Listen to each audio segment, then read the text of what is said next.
श्री सिद्धलक्ष्मी स्तोत्रम् ब्राह्मीं च वैष्णवीं भद्रां षड्भुजां च चतुर्मुखीं त्रिनेत्रां खड्गत्रिशूल पद्मचक्रगदाधरां पीताम्बरधरां देवीं नानालङ्कारभूषितां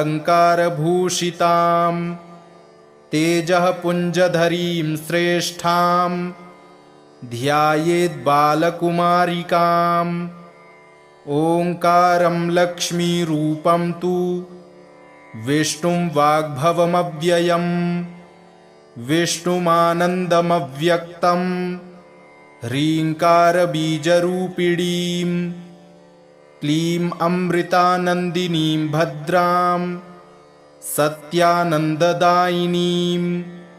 श्रीं दैत्यशमनीं शक्तिं मालिनीं शत्रुमर्दिनीं तेजः प्रकाशिनीं देवी वरदां शुभकारिणीं ब्राह्मीं च वैष्णवीं रौद्रीं कालिकारूपशोभिनीं अकारे लक्ष्मीरूपं तु उकारे विष्णुमव्ययम् मकारः पुरुषो व्यक्तो देवी प्रणव उच्यते सूर्यकोटिप्रतीकाशं चन्द्रकोटिसमप्रभं तन्मध्ये निकरं सूक्ष्मं ब्रह्मरूपं व्यवस्थितम् ओङ्कारं परमानन्दं सदैव सुरसुन्दरीं सिद्धलक्ष्मी मोक्षलक्ष्मी आद्यलक्ष्मी नमोऽस्तु ते ऐङ्कारं परमं सिद्धिं सर्वबुद्धिप्रदायकं सौभाग्यामृता कमला सत्यलक्ष्मी नमोऽस्तु ते ह्रीङ्कारं परमं शुद्धं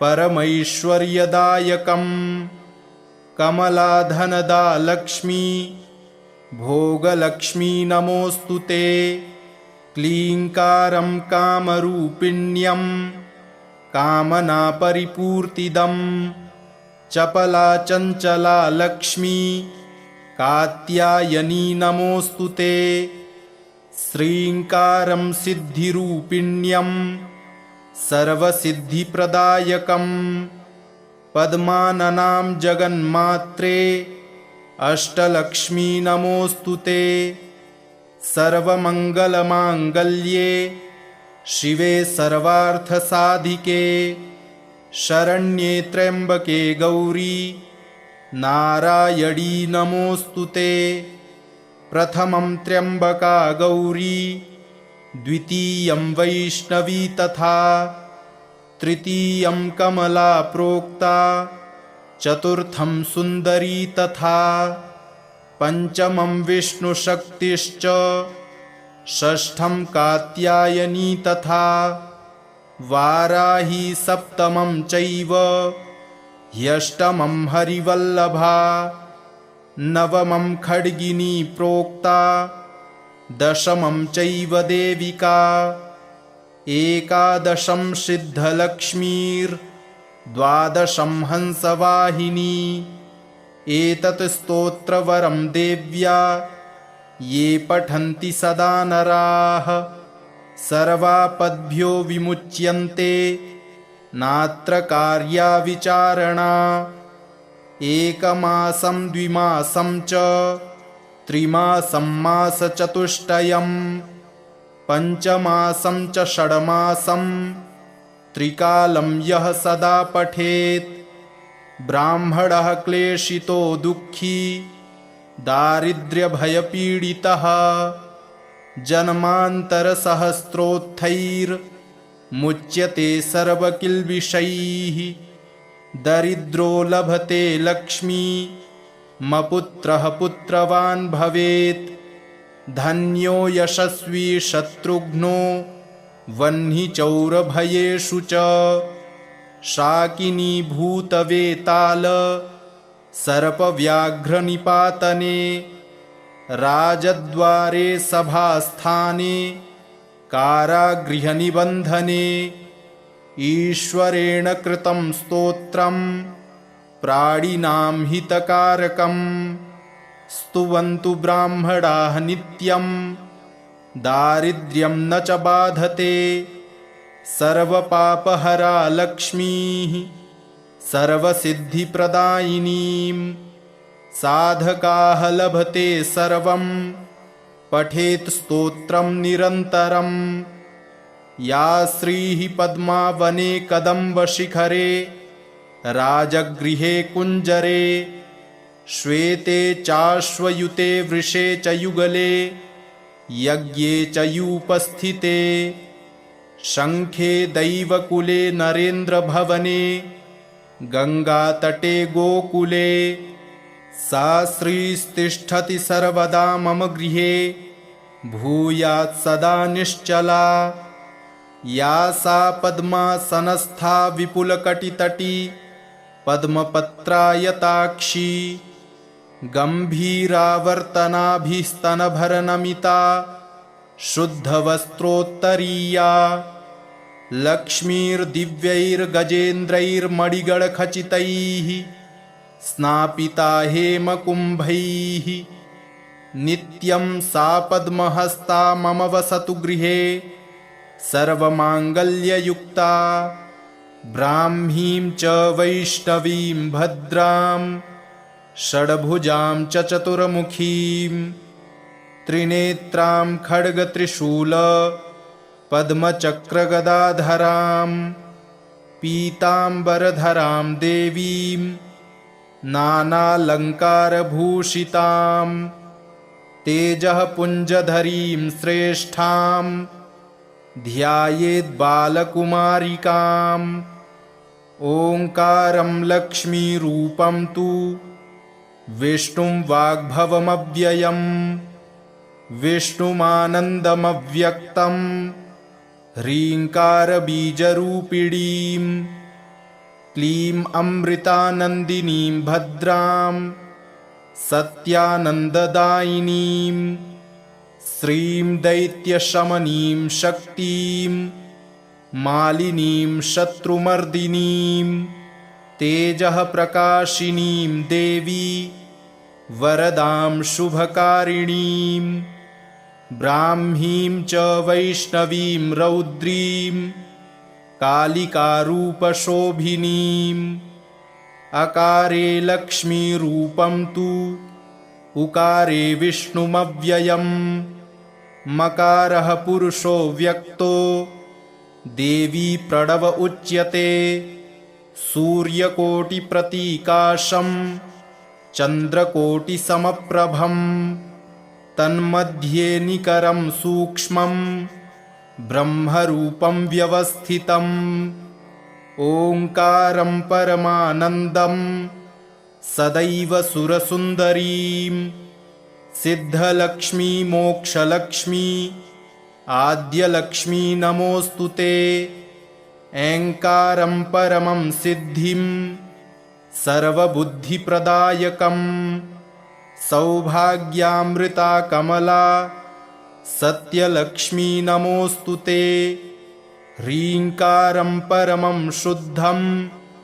परमैश्वर्यदायकं कमलाधनदा लक्ष्मी भोगलक्ष्मी नमोऽस्तु ते क्लीङ्कारं कामरूपिण्यं कामनापरिपूर्तिदं चपला चञ्चला लक्ष्मी कात्यायनी नमोऽस्तु ते श्रीङ्कारं सिद्धिरूपिण्यं सर्वसिद्धिप्रदायकं पद्माननां जगन्मात्रे अष्टलक्ष्मी नमोऽस्तु ते सर्वमङ्गलमाङ्गल्ये शिवे सर्वार्थसाधिके शरण्ये त्र्यम्बके गौरी नारायणी नमोऽस्तु ते प्रथमं त्र्यम्बका गौरी द्वितीयं वैष्णवी तथा तृतीयं कमला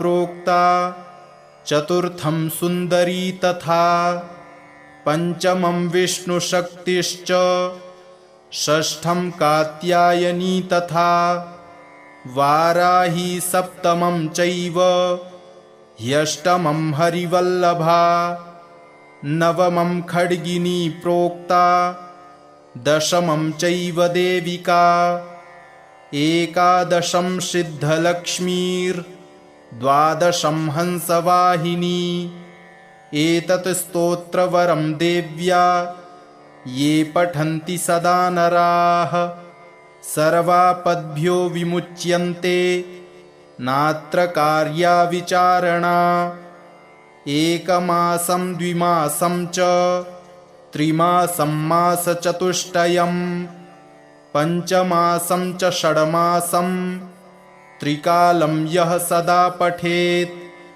ब्राह्मणः क्लेशितो दुःखी दारिद्र्यभयपीडितः जन्मान्तरसहस्रोत्थैर्मुच्यते सर्वकिल्बिषैः दरिद्रो लभते लक्ष्मी मपुत्रः पुत्रवान् भवेत् धन्यो यशस्वी शत्रुघ्नो वह्नि चौरभयेषु च शाकिनी भूतवेताल सर्पव्याघ्रनिपातने राजद्वारे सभास्थाने कारागृहनिबन्धने ईश्वरेण कृतं स्तोत्रं प्राणिनां हितकारकं स्तुवन्तु ब्राह्मणाः नित्यं दारिद्र्यं न च बाधते सर्वपापहरा लक्ष्मीः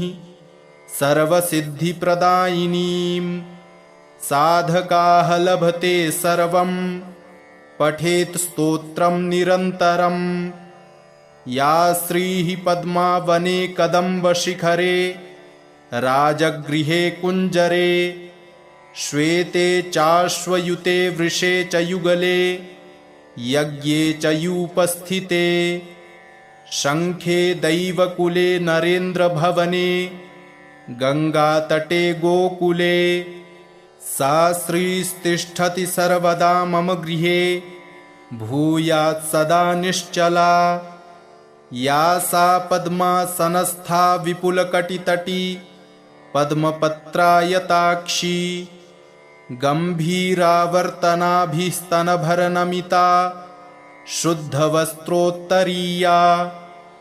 लक्ष्मीर्दिव्यैर्गजेन्द्रैर्मणिगणखचितैः स्नापिता हेमकुम्भैः नित्यं सा पद्महस्ता मम वसतु गृहे सर्वमाङ्गल्ययुक्ता ब्राह्मीं च वैष्णवीं भद्रां षड्भुजां च चतुर्मुखीं त्रिनेत्रां खड्गत्रिशूल पद्मचक्रगदाधरां पीताम्बरधरां देवीं नानालङ्कारभूषितां तेजःपुञ्जधरीं श्रेष्ठां ध्यायेद्बालकुमारिकाम् ओङ्कारं लक्ष्मीरूपं तु विष्णुं वाग्भवमव्ययम् विष्णुमानन्दमव्यक्तं ह्रीङ्कारबीजरूपिणीं क्लीं अमृतानन्दिनीं भद्रां सत्यानन्ददायिनीं श्रीं दैत्यशमनीं शक्तिं मालिनीं शत्रुमर्दिनीं तेजःप्रकाशिनीं देवी वरदां शुभकारिणीं ब्राह्मीं च वैष्णवीं रौद्रीं कालिकारूपशोभिनीम् अकारे लक्ष्मीरूपं तु उकारे विष्णुमव्ययम् मकारः पुरुषो व्यक्तो देवी प्रणव उच्यते सूर्यकोटिप्रतीकाशं चन्द्रकोटिसमप्रभं तन्मध्ये निकरं सूक्ष्मं ब्रह्मरूपं व्यवस्थितम् ओङ्कारं परमानन्दं सदैव सुरसुन्दरीं सिद्धलक्ष्मी मोक्षलक्ष्मी आद्यलक्ष्मी नमोऽस्तुते। ऐङ्कारं परमं सिद्धिं सर्वबुद्धिप्रदायकं सौभाग्यामृता कमला सत्यलक्ष्मी नमोऽस्तुते। ह्रीङ्कारं परमं शुद्धं परमैश्वर्यदायकं कमलाधनदा लक्ष्मी भोगलक्ष्मी नमोऽस्तुते। क्लीङ्कारं कामरूपिण्यं कामनापरिपूर्तिदं चपला चञ्चला लक्ष्मी कात्यायनी नमोऽस्तुते। श्रीङ्कारं सिद्धिरूपिण्यं सर्वसिद्धिप्रदायकं पद्माननां जगन्मात्रे अष्टलक्ष्मी नमोऽस्तुते। सर्वमङ्गलमाङ्गल्ये शिवे सर्वार्थसाधिके शरण्ये त्र्यम्बके गौरी नारायणी नमोऽस्तुते। प्रथमं त्र्यम्बका गौरी द्वितीयं वैष्णवी तथा तृतीयं कमला प्रोक्ता चतुर्थं सुन्दरी तथा पंचमं विष्णुशक्तिश्च षष्ठं कात्यायनी तथा वाराही सप्तमं चैव ह्यष्टमं हरिवल्लभा नवमं खड्गिनी प्रोक्ता दशमं चैव देविका एकादशं सिद्धलक्ष्मीर्द्वादशं हंसवाहिनी। एतत् स्तोत्रवरं देव्या ये पठन्ति सदा नराः सर्वापद्भ्यो विमुच्यन्ते नात्र कार्या विचारणा। एकमासं द्विमासं च त्रिमासं मासचतुष्टयं पञ्चमासं च षड्मासं त्रिकालं यः सदा पठेत् ब्राह्मणः क्लेशितो दुःखी दारिद्र्यभयपीडितः जन्मान्तरसहस्रोत्थैर्मुच्यते सर्वकिल्बिषैः। दरिद्रो लभते लक्ष्मी मपुत्रः पुत्रवान् भवेत्। धन्यो यशस्वी शत्रुघ्नो वह्निचौरभयेषु च शाकिनी भूतवेताल सर्पव्याघ्रनिपातने राजद्वारे सभास्थाने कारागृहनिबन्धने। ईश्वरेण कृतं स्तोत्रं प्राणिनां हितकारकं स्तुवन्तु ब्राह्मणाः नित्यं दारिद्र्यं न च बाधते। सर्वपापहरा लक्ष्मीः सर्वसिद्धिप्रदायिनीं साधकाः लभते सर्वं पठेत् स्तोत्रं निरन्तरं। या श्रीः पद्मावने कदम्बशिखरे राजगृहे कुञ्जरे श्वेते चाश्वयुते वृषे च युगले यज्ञे च यूपस्थिते शङ्खे दैवकुले नरेन्द्रभवने गङ्गातटे गोकुले सा श्रीस्तिष्ठति सर्वदा मम गृहे भूयात् सदा निश्चला। या सा पद्मासनस्था विपुलकटितटी पद्मपत्रायताक्षी गम्भीरावर्तनाभिस्तनभरनमिता शुद्धवस्त्रोत्तरीया लक्ष्मीर्दिव्यैर्गजेन्द्रैर्मणिगणखचितैः स्नापिता हेमकुम्भैः नित्यं सा पद्महस्ता मम वसतु गृहे सर्वमाङ्गल्ययुक्ता। ब्राह्मीं च वैष्णवीं भद्रां षड्भुजां च चतुर्मुखीं त्रिनेत्रां खड्गत्रिशूल पद्मचक्रगदाधरां पीताम्बरधरां देवीं नानालङ्कारभूषितां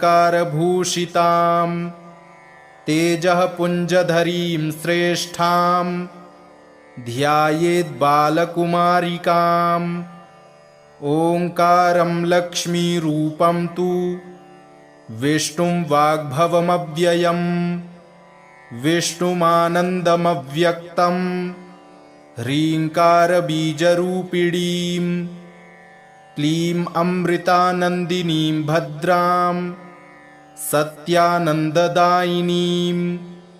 श्रीं दैत्यशमनीं शक्तिं मालिनीं शत्रुमर्दिनीं तेजः प्रकाशिनीं देवी वरदां शुभकारिणीं ब्राह्मीं च वैष्णवीं रौद्रीं कालिकारूपशोभिनीम्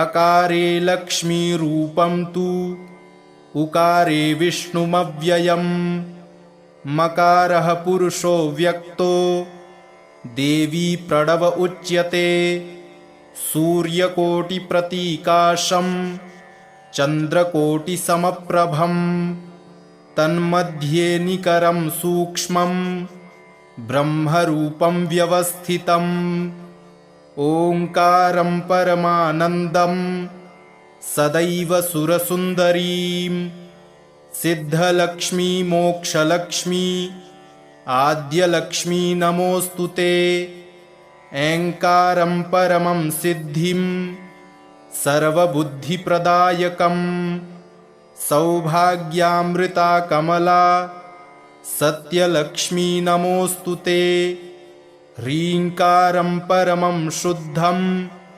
परमैश्वर्यदायकं कमलाधनदा लक्ष्मी भोगलक्ष्मी नमोऽस्तु ते क्लीङ्कारं कामरूपिण्यं कामनापरिपूर्तिदं चपला चञ्चला लक्ष्मी कात्यायनी नमोऽस्तु ते श्रीङ्कारं सिद्धिरूपिण्यं सर्वसिद्धिप्रदायकं पद्माननां जगन्मात्रे अष्टलक्ष्मी नमोऽस्तु ते सर्वमङ्गलमाङ्गल्ये शिवे सर्वार्थसाधिके शरण्ये त्र्यम्बके गौरी नारायणी नमोऽस्तु ते प्रथमं त्र्यम्बका गौरी द्वितीयं वैष्णवी तथा तृतीयं कमला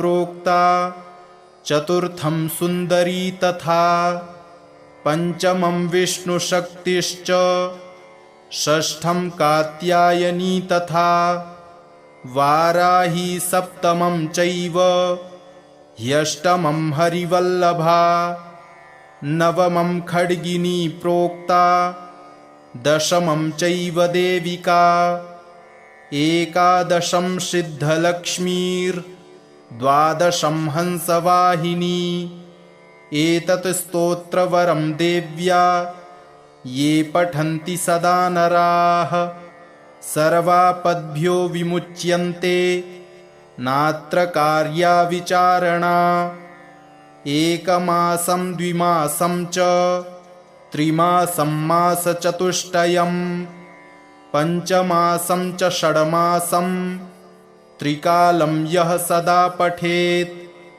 ब्राह्मणः क्लेशितो दुःखी दारिद्र्यभयपीडितः जन्मान्तरसहस्रोत्थैर्मुच्यते सर्वकिल्बिषैः दरिद्रो लभते लक्ष्मी मपुत्रः पुत्रवान् भवेत् धन्यो यशस्वी शत्रुघ्नो वह्निचौरभयेषु च शाकिनी भूतवेताल सर्पव्याघ्रनिपातने राजद्वारे सभास्थाने कारागृहनिबन्धने ईश्वरेण कृतं स्तोत्रं प्राणिनां हितकारकं स्तुवन्तु ब्राह्मणाः नित्यं दारिद्र्यं न च बाधते सर्वपापहरा लक्ष्मीः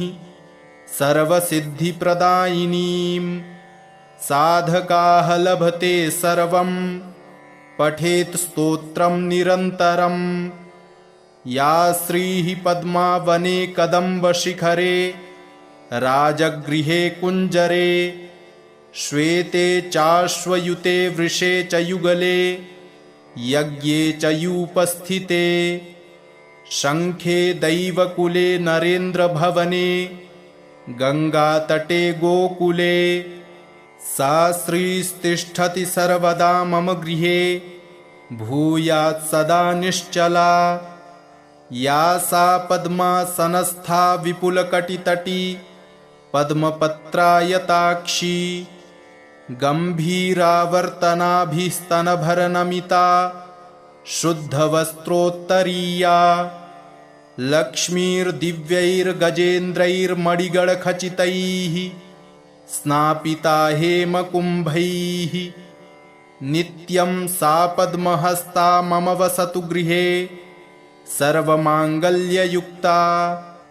ब्राह्मीं च वैष्णवीं भद्रां षड्भुजां च चतुर्मुखीं त्रिनेत्रां खड्गत्रिशूल पद्मचक्रगदाधरां पीताम्बरधरां देवीं नानालङ्कारभूषितां तेजःपुञ्जधरीं श्रेष्ठां ध्यायेद्बालकुमारिकाम्। ओङ्कारं लक्ष्मीरूपं तु विष्णुं वाग्भवमव्ययम् विष्णुमानन्दमव्यक्तं ह्रीङ्कारबीजरूपिणीं क्लीं अमृतानन्दिनीं भद्रां सत्यानन्ददायिनीं श्रीं दैत्यशमनीं शक्तिं मालिनीं शत्रुमर्दिनीं तेजःप्रकाशिनीं देवी वरदां शुभकारिणीं। ब्राह्मीं च वैष्णवीं रौद्रीं कालिकारूपशोभिनीं अकारे लक्ष्मीरूपं तु उकारे विष्णुमव्ययम् मकारः पुरुषो व्यक्तो देवी प्रणव उच्यते सूर्यकोटिप्रतीकाशं चन्द्रकोटिसमप्रभं तन्मध्ये निकरं सूक्ष्मं ब्रह्मरूपं व्यवस्थितम्। ओङ्कारं परमानन्दं सदैव सुरसुन्दरीं सिद्धलक्ष्मी मोक्षलक्ष्मी आद्यलक्ष्मी नमोऽस्तु ते। ऐङ्कारं परमं सिद्धिं सर्वबुद्धिप्रदायकं सौभाग्यामृता कमला सत्यलक्ष्मी नमोऽस्तु ते। ह्रीङ्कारं परमं शुद्धं परमैश्वर्यदायकं कमलाधनदा लक्ष्मी भोगलक्ष्मी नमोऽस्तु ते। क्लीङ्कारं कामरूपिण्यं कामनापरिपूर्तिदं चपला चञ्चला लक्ष्मी कात्यायनी नमोऽस्तु ते। श्रीङ्कारं सिद्धिरूपिण्यं सर्वसिद्धिप्रदायकं पद्माननां जगन्मात्रे अष्टलक्ष्मी नमोऽस्तु ते। सर्वमङ्गलमाङ्गल्ये शिवे सर्वार्थसाधिके शरण्ये त्र्यम्बके गौरी नारायणी नमोऽस्तु ते। प्रथमं त्र्यम्बका गौरी द्वितीयं वैष्णवी तथा तृतीयं कमला प्रोक्ता चतुर्थं सुन्दरी तथा पंचमं विष्णुशक्तिश्च षष्ठं कात्यायनी तथा वाराही सप्तमं चैव ह्यष्टमं हरिवल्लभा नवमं खड्गिनी प्रोक्ता दशमं चैव देविका एकादशं सिद्धलक्ष्मीर् द्वादशं हंसवाहिनी। एतत् स्तोत्रवरं देव्या ये पठन्ति सदा नराः सर्वापद्भ्यो विमुच्यन्ते नात्र कार्या विचारणा। एकमासं द्विमासं च त्रिमासं मासचतुष्टयं पञ्चमासं च षड्मासं त्रिकालं यः सदा पठेत् ब्राह्मणः क्लेशितो दुःखी दारिद्र्यभयपीडितः जन्मान्तरसहस्रोत्थैर्मुच्यते सर्वकिल्बिषैः। दरिद्रो लभते लक्ष्मी मपुत्रः पुत्रवान् भवेत्। धन्यो यशस्वी शत्रुघ्नो वह्नि चौरभयेषु च। शाकिनी भूतवेताल सर्पव्याघ्रनिपातने। राजद्वारे सभास्थाने कारागृहनिबन्धने। ईश्वरेण कृतं स्तोत्रं प्राणिनां हितकारकं।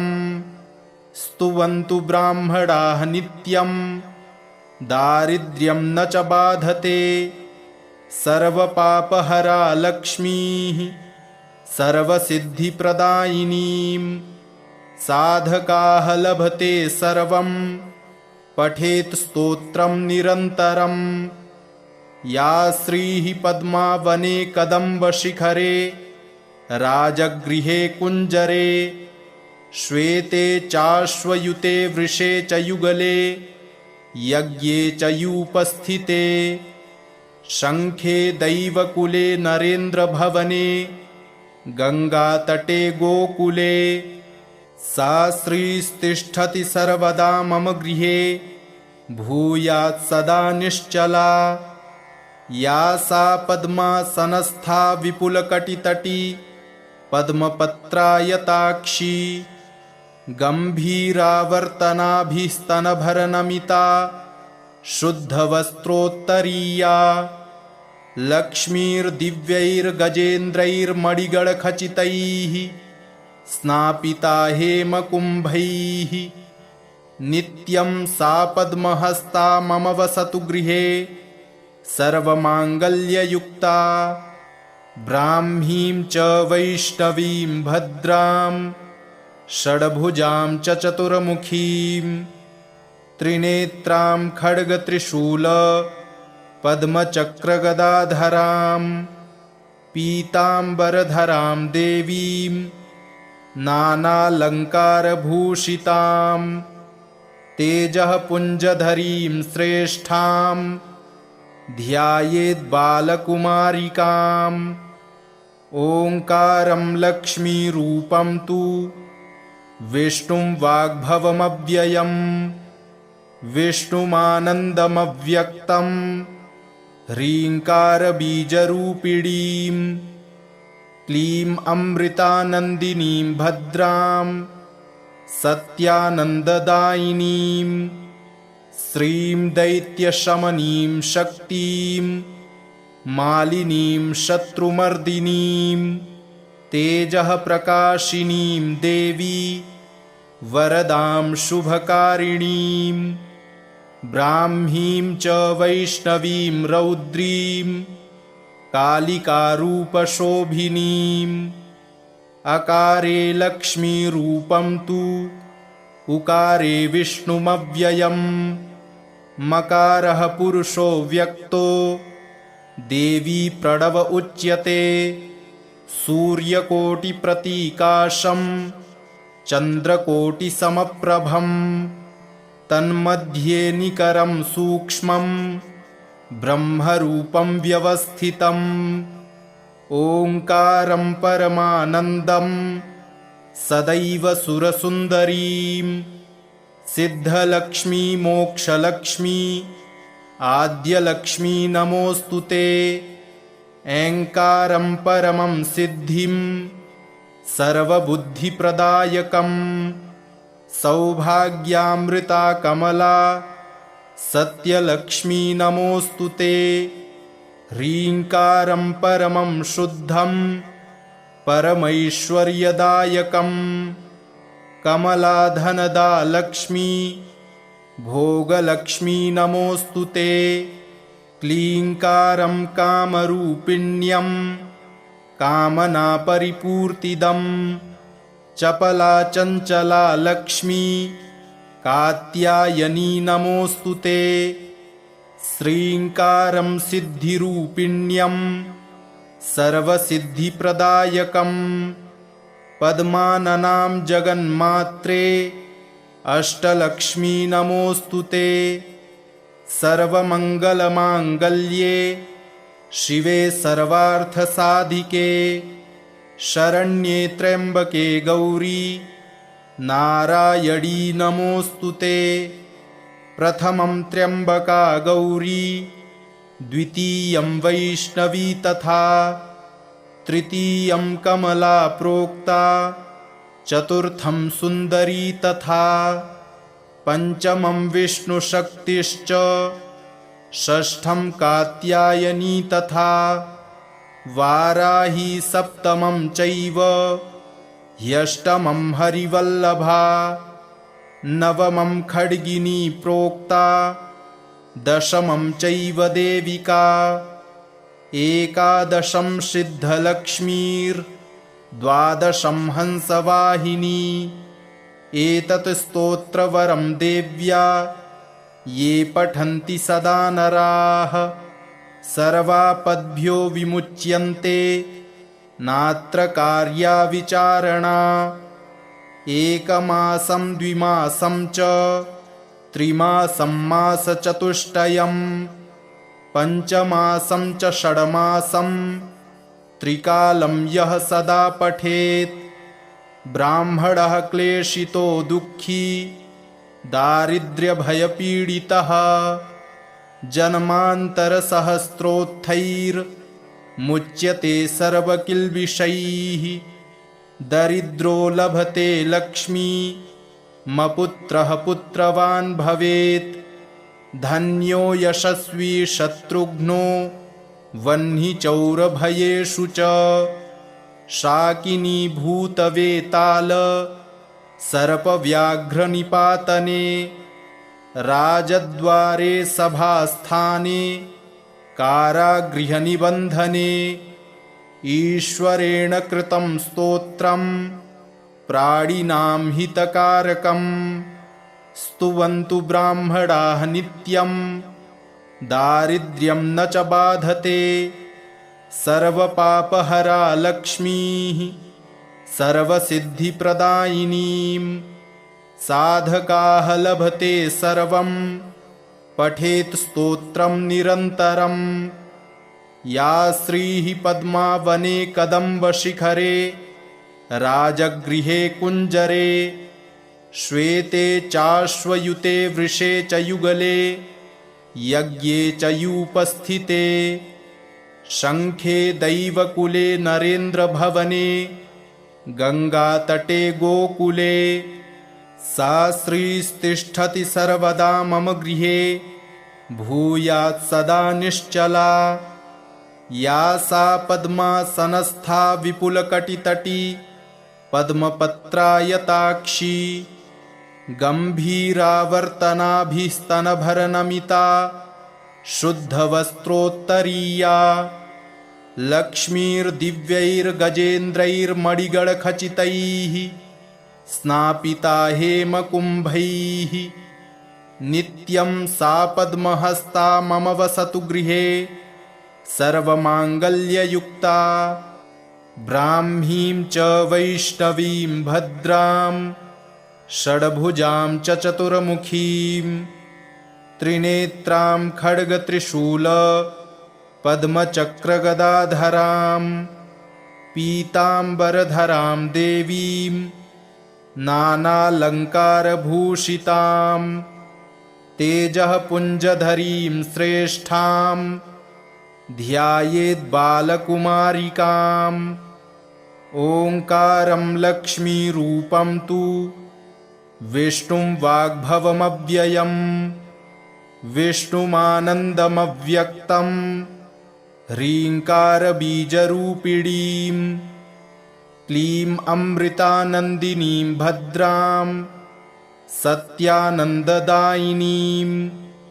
श्रीं दैत्यशमनीं शक्तिं मालिनीं शत्रुमर्दिनीं तेजः प्रकाशिनीं देवी वरदां शुभकारिणीं ब्राह्मीं च वैष्णवीं रौद्रीं कालिकारूपशोभिनीम्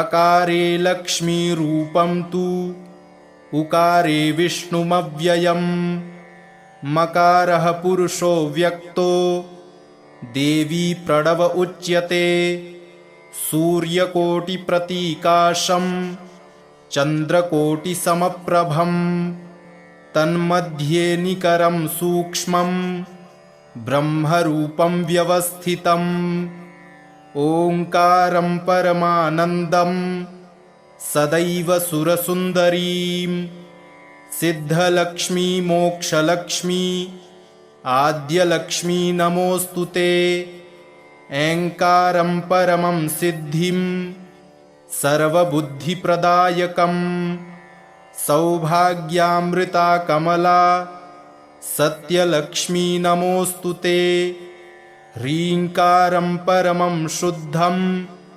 परमैश्वर्यदायकं कमलाधनदा लक्ष्मी भोगलक्ष्मी नमोऽस्तु ते क्लीङ्कारं कामरूपिण्यं कामनापरिपूर्तिदं चपला चञ्चला लक्ष्मी कात्यायनी नमोऽस्तु ते श्रीङ्कारं सिद्धिरूपिण्यं सर्वसिद्धिप्रदायकं पद्माननां जगन्मात्रे अष्टलक्ष्मी नमोऽस्तु ते सर्वमङ्गलमाङ्गल्ये शिवे सर्वार्थसाधिके शरण्ये त्र्यम्बके गौरी नारायणी नमोऽस्तु ते प्रथमं त्र्यम्बका गौरी द्वितीयं वैष्णवी तथा तृतीयं कमला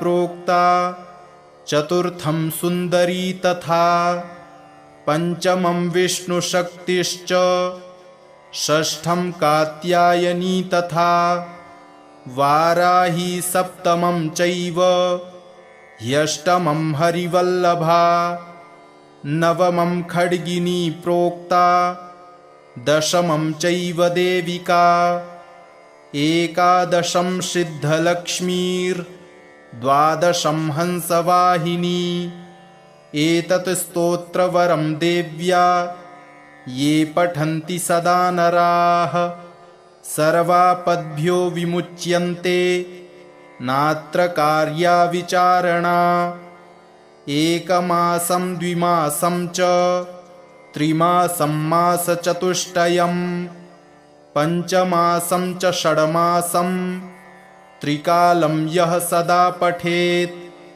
ब्राह्मणः क्लेशितो दुःखी दारिद्र्यभयपीडितः जन्मान्तरसहस्रोत्थैर्मुच्यते सर्वकिल्बिषैः दरिद्रो लभते लक्ष्मी मपुत्रः पुत्रवान् भवेत् धन्यो यशस्वी शत्रुघ्नो वह्निचौरभयेषु च शाकिनी भूतवेताल सर्पव्याघ्रनिपातने राजद्वारे सभास्थाने कारागृहनिबन्धने ईश्वरेण कृतं स्तोत्रं प्राणिनां हितकारकं स्तुवन्तु ब्राह्मणाः नित्यं दारिद्र्यं न च बाधते सर्वपापहरा लक्ष्मीः सर्वसिद्धिप्रदायिनीं साधकाः लभते सर्वं पठेत् स्तोत्रं निरन्तरं या श्रीः पद्मावने कदम्बशिखरे राजगृहे कुञ्जरे श्वेते चाश्वयुते वृषे च युगले यज्ञे च यूपस्थिते शङ्खे दैवकुले नरेन्द्रभवने गङ्गातटे गोकुले सा श्रीस्तिष्ठति सर्वदा मम गृहे भूयात् सदा निश्चला। या सा पद्मासनस्था विपुलकटितटी पद्मपत्रायताक्षी गम्भीरावर्तनाभिस्तनभरनमिता शुद्धवस्त्रोत्तरीया लक्ष्मीर्दिव्यैर्गजेन्द्रैर्मणिगणखचितैः स्नापिता हेमकुम्भैः नित्यं सा पद्महस्ता मम वसतु गृहे सर्वमाङ्गल्ययुक्ता। ब्राह्मीं च वैष्णवीं भद्रां षड्भुजां च चतुर्मुखीं त्रिनेत्रां खड्गत्रिशूल पद्मचक्रगदाधरां पीताम्बरधरां देवीं नानालङ्कारभूषितां तेजः पुञ्जधरीं श्रेष्ठां ध्यायेद्बालकुमारिकाम्। ओङ्कारं लक्ष्मीरूपं तु विष्णुं वाग्भवमव्ययम् विष्णुमानन्दमव्यक्तं ह्रीङ्कारबीजरूपिणीं क्लीं अमृतानन्दिनीं भद्रां सत्यानन्ददायिनीं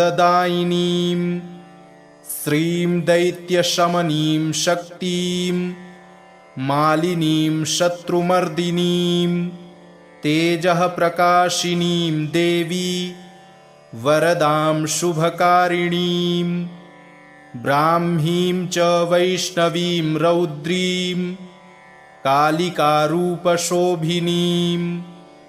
अकारे लक्ष्मीरूपं तु उकारे विष्णुमव्ययम् मकारः पुरुषो व्यक्तो देवी प्रणव उच्यते सूर्यकोटिप्रतीकाशं चन्द्रकोटिसमप्रभं तन्मध्ये निकरं सूक्ष्मं ब्रह्मरूपं व्यवस्थितम्। ओङ्कारं परमानन्दं सदैव सुरसुन्दरीं सिद्धलक्ष्मी मोक्षलक्ष्मी आद्यलक्ष्मी नमोऽस्तु ते।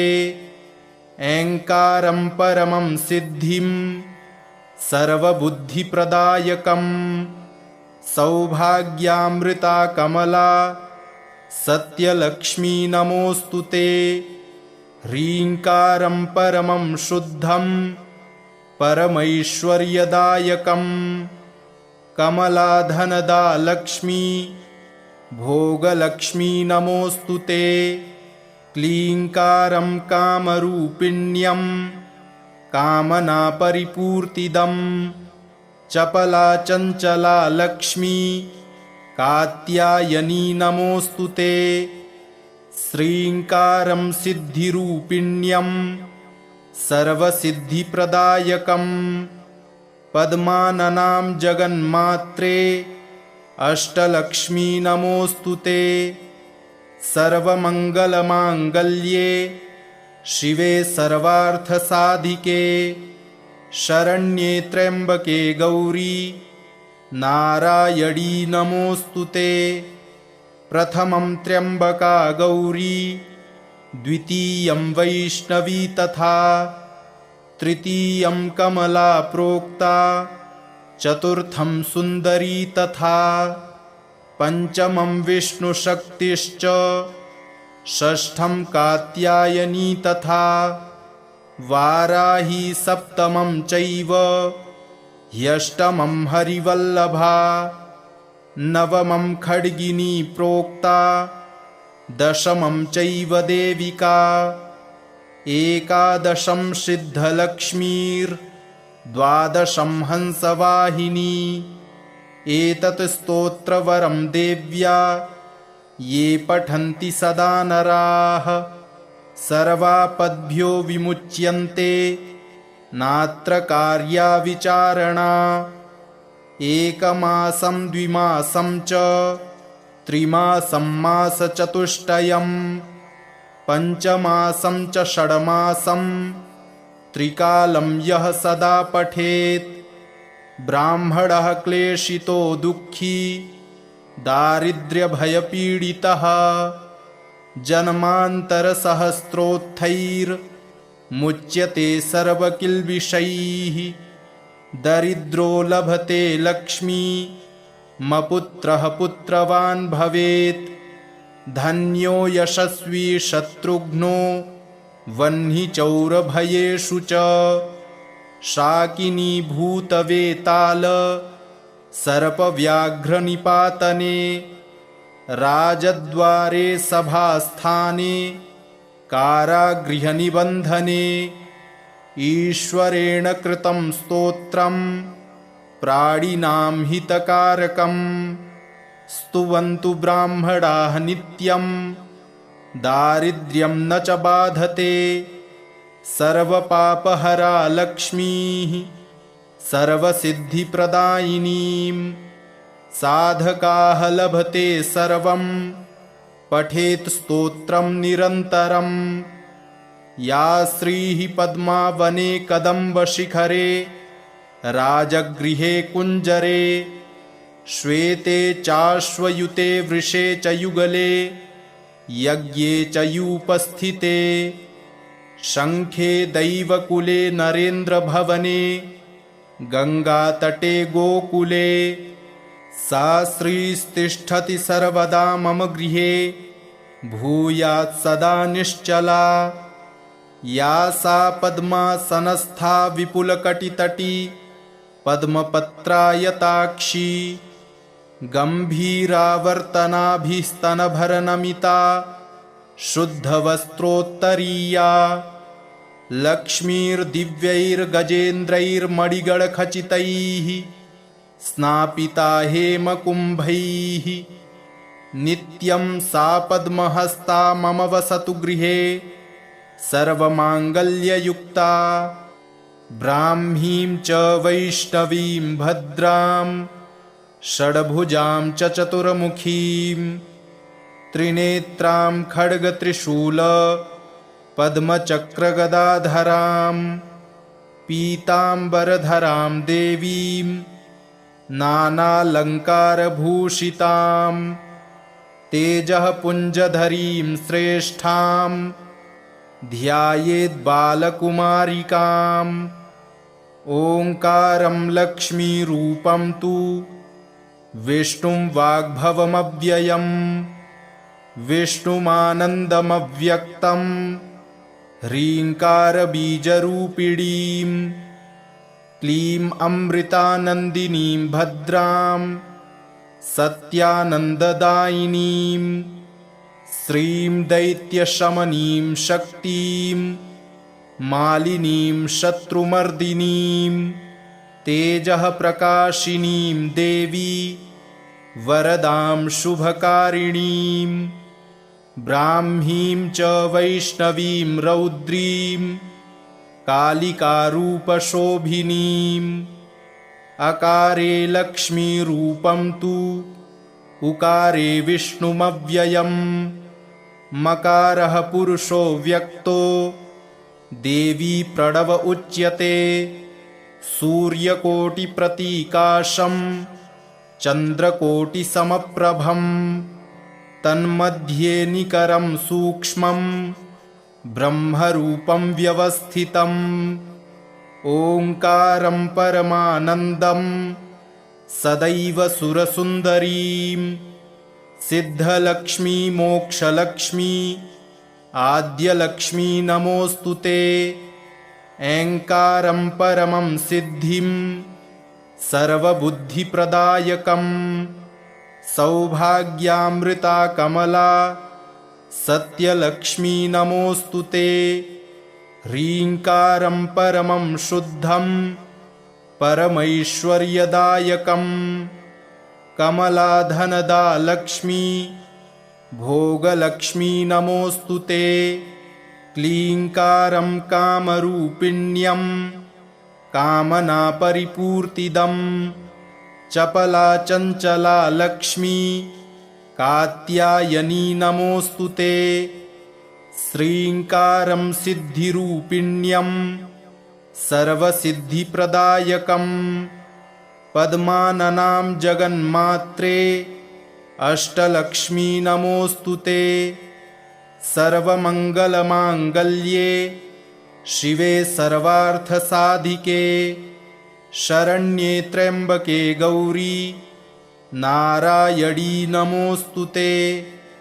प्रथमं त्र्यम्बका गौरी द्वितीयं वैष्णवी तथा तृतीयं कमला प्रोक्ता चतुर्थं सुन्दरी तथा पंचमं विष्णुशक्तिश्च षष्ठं कात्यायनी तथा वाराही सप्तमं चैव ह्यष्टमं हरिवल्लभा नवमं खड्गिनी प्रोक्ता दशमं चैव देविका एकादशं सिद्धलक्ष्मीर्द्वादशं हंसवाहिनी। एतत् स्तोत्रवरं देव्या ये पठन्ति सदा नराः सर्वापद्भ्यो विमुच्यन्ते नात्र कार्या विचारणा। एकमासं द्विमासं च त्रिमासं मासचतुष्टयं पञ्चमासं च षड्मासं त्रिकालं यः सदा पठेत् ब्राह्मणः क्लेशितो दुःखी दारिद्र्यभयपीडितः जन्मान्तरसहस्रोत्थैर्मुच्यते सर्वकिल्बिषैः। दरिद्रो लभते लक्ष्मी मपुत्रः पुत्रवान् भवेत् धन्यो यशस्वी शत्रुघ्नो वह्नि चौरभयेषु च। शाकिनी भूतवेताल सर्पव्याघ्रनिपातने राजद्वारे सभास्थाने कारागृहनिबन्धने। ईश्वरेण कृतं स्तोत्रं प्राणिनां हितकारकं स्तुवन्तु ब्राह्मणाः नित्यं दारिद्र्यं न च बाधते। सर्वपापहरा लक्ष्मीः सर्वसिद्धिप्रदायिनीं साधकाः लभते सर्वं पठेत् स्तोत्रं निरन्तरम्। या श्रीः पद्मावने कदम्बशिखरे राजगृहे कुञ्जरे श्वेते चाश्वयुते वृषे च युगले यज्ञे च यूपस्थिते शङ्खे दैवकुले नरेन्द्रभवने गङ्गातटे गोकुले सा श्रीस्तिष्ठति सर्वदा मम गृहे भूयात् सदा निश्चला।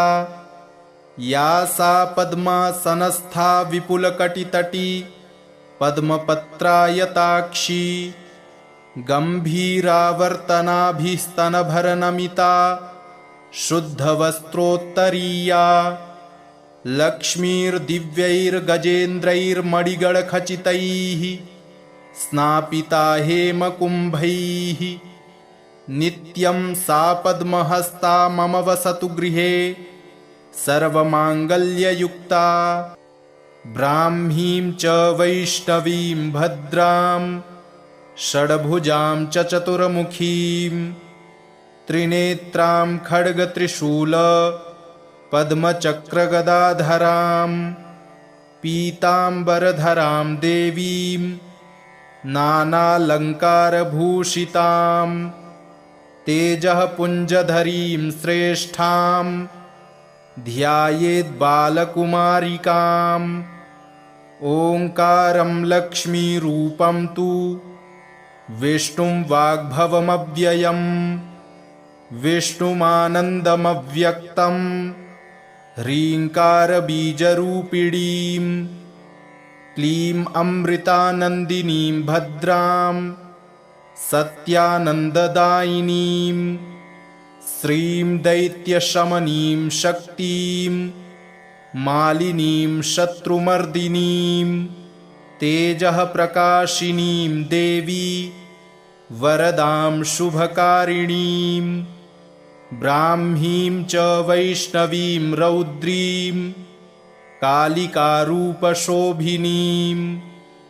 अकारे लक्ष्मीरूपं तु उकारे विष्णुमव्ययम् मकारः पुरुषो व्यक्तो देवी प्रणव उच्यते सूर्यकोटिप्रतीकाशं चन्द्रकोटिसमप्रभं तन्मध्ये निकरं सूक्ष्मं ब्रह्मरूपं व्यवस्थितम् ओङ्कारं परमानन्दं सदैव सुरसुन्दरीं सिद्धलक्ष्मी मोक्षलक्ष्मी आद्यलक्ष्मी नमोऽस्तु ते ऐङ्कारं परमं सिद्धिं सर्वबुद्धिप्रदायकं सौभाग्यामृता कमला सत्यलक्ष्मी नमोऽस्तु ते ह्रीङ्कारं परमं शुद्धं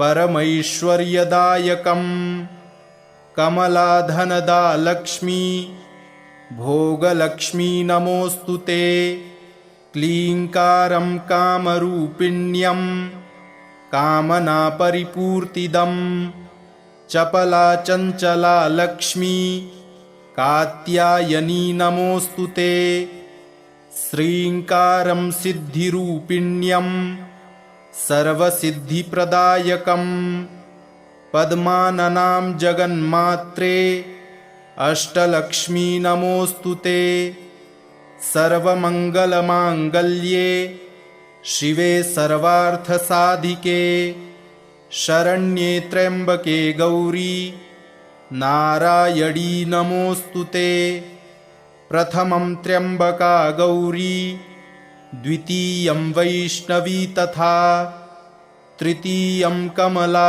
प्रोक्ता चतुर्थं सुन्दरी तथा पंचमं विष्णुशक्तिश्च षष्ठं कात्यायनी तथा वाराही सप्तमं चैव ह्यष्टमं हरिवल्लभा नवमं खड्गिनी प्रोक्ता दशमं चैव देविका एकादशं सिद्धलक्ष्मीर्द्वादशं हंसवाहिनी एतत् स्तोत्रवरं देव्या ये पठन्ति सदा नराः सर्वापद्भ्यो विमुच्यन्ते नात्र कार्या विचारणा एकमासं द्विमासं च त्रिमासं मासचतुष्टयं पञ्चमासं च षड्मासं त्रिकालं यः सदा पठेत्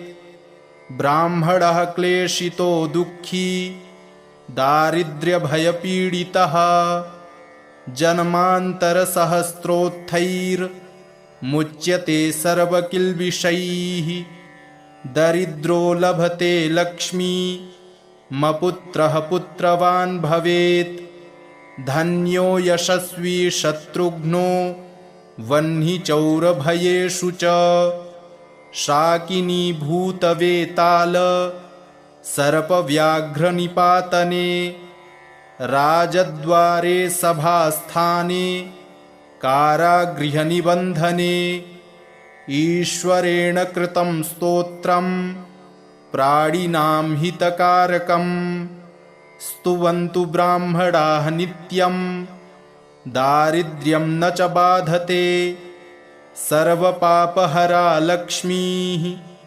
सर्वसिद्धिप्रदायिनीं साधकाः लभते सर्वं पठेत् स्तोत्रं निरन्तरं या श्रीः पद्मावने कदम्बशिखरे राजगृहे कुञ्जरे श्वेते चाश्वयुते वृषे च युगले यज्ञे च यूपस्थिते शङ्खे दैवकुले नरेन्द्रभवने गङ्गातटे गोकुले सा श्रीस्तिष्ठति सर्वदा मम गृहे भूयात् सदा निश्चला या सा पद्मासनस्था विपुलकटितटी पद्मपत्रायताक्षी गम्भीरावर्तनाभिस्तनभरनमिता शुद्धवस्त्रोत्तरीया लक्ष्मीर्दिव्यैर्गजेन्द्रैर्मणिगणखचितैः स्नापिता हेमकुम्भैः नित्यं सा पद्महस्ता मम वसतु गृहे सर्वमाङ्गल्ययुक्ता ब्राह्मीं च वैष्णवीं भद्रां षड्भुजां च चतुर्मुखीं त्रिनेत्रां खड्गत्रिशूल पद्मचक्रगदाधरां पीताम्बरधरां देवीं नानालङ्कारभूषितां तेजःपुञ्जधरीं श्रेष्ठां ध्यायेद्बालकुमारिकाम् ओङ्कारं लक्ष्मीरूपं तु विष्णुं वाग्भवमव्ययम् विष्णुमानन्दमव्यक्तं ह्रीङ्कारबीजरूपिणीं क्लीं अमृतानन्दिनीं भद्रां सत्यानन्ददायिनीं श्रीं दैत्यशमनीं शक्तिं मालिनीं शत्रुमर्दिनीं तेजःप्रकाशिनीं देवी वरदां शुभकारिणीं ब्राह्मीं च वैष्णवीं रौद्रीं कालिकारूपशोभिनीम् अकारे लक्ष्मीरूपं तु उकारे विष्णुमव्ययम् मकारः पुरुषो व्यक्तो देवी प्रणव उच्यते सूर्यकोटिप्रतीकाशं चन्द्रकोटिसमप्रभं तन्मध्ये निकरं सूक्ष्मं ब्रह्मरूपं व्यवस्थितम् ओङ्कारं परमानन्दं सदैव सुरसुन्दरीं सिद्धलक्ष्मी मोक्षलक्ष्मी आद्यलक्ष्मी नमोऽस्तु ते ऐङ्कारं परमं सिद्धिं सर्वबुद्धिप्रदायकं सौभाग्यामृता कमला सत्यलक्ष्मी नमोऽस्तु ते ह्रीङ्कारं परमं शुद्धं परमैश्वर्यदायकं कमलाधनदा लक्ष्मी भोगलक्ष्मी नमोऽस्तु ते क्लीङ्कारं कामरूपिण्यं कामनापरिपूर्तिदं चपला चञ्चला लक्ष्मी कात्यायनी नमोऽस्तु ते श्रीङ्कारं सिद्धिरूपिण्यं सर्वसिद्धिप्रदायकं पद्माननां जगन्मात्रे अष्टलक्ष्मी नमोऽस्तु ते सर्वमङ्गलमाङ्गल्ये शिवे सर्वार्थसाधिके शरण्ये त्र्यम्बके गौरी नारायणी नमोऽस्तु ते प्रथमं त्र्यम्बका गौरी द्वितीयं वैष्णवी तथा तृतीयं कमला प्रोक्ता चतुर्थं सुन्दरी तथा पंचमं विष्णुशक्तिश्च षष्ठं कात्यायनी तथा वाराही सप्तमं चैव ह्यष्टमं हरिवल्लभा नवमं खड्गिनी प्रोक्ता दशमं चैव देविका एकादशं सिद्धलक्ष्मीर्द्वादशं हंसवाहिनी एतत् स्तोत्रवरं देव्या ये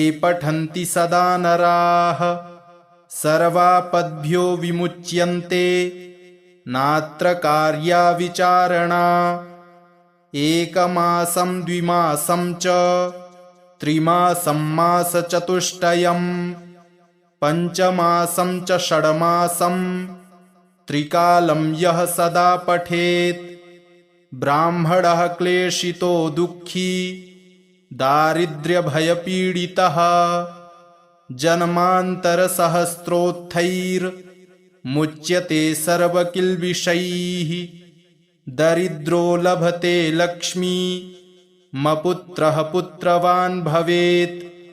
धन्यो यशस्वी शत्रुघ्नो वह्नि चौरभयेषु च। शाकिनी भूतवेताल सर्पव्याघ्रनिपातने। राजद्वारे सभास्थाने कारागृहनिबन्धने। ईश्वरेण कृतं स्तोत्रं प्राणिनां हितकारकं। स्तुवन्तु ब्राह्मणाः नित्यं दारिद्र्यं न च बाधते। सर्वपापहरा लक्ष्मीः सर्वसिद्धिप्रदायिनीं। साधकाः लभते सर्वं पठेत् स्तोत्रं निरन्तरम्। या श्रीः पद्मावने कदम्बशिखरे राजगृहे कुञ्जरे। श्वेते चाश्वयुते वृषे च युगले यज्ञे च यूपस्थिते। शङ्खे दैवकुले नरेन्द्रभवने गङ्गातटे गोकुले। सा श्रीस्तिष्ठति सर्वदा मम गृहे भूयात् सदा निश्चला। या सा पद्मासनस्था विपुलकटितटी पद्मपत्रायताक्षी। गम्भीरावर्तनाभिस्तनभरनमिता शुद्धवस्त्रोत्तरीया। लक्ष्मीर्दिव्यैर्गजेन्द्रैर्मणिगणखचितैः स्नापिता हेमकुम्भैः। नित्यं सा पद्महस्ता मम वसतु गृहे सर्वमाङ्गल्ययुक्ता। इति श्री सिद्धलक्ष्मीस्तोत्रम् सम्पूर्णम्।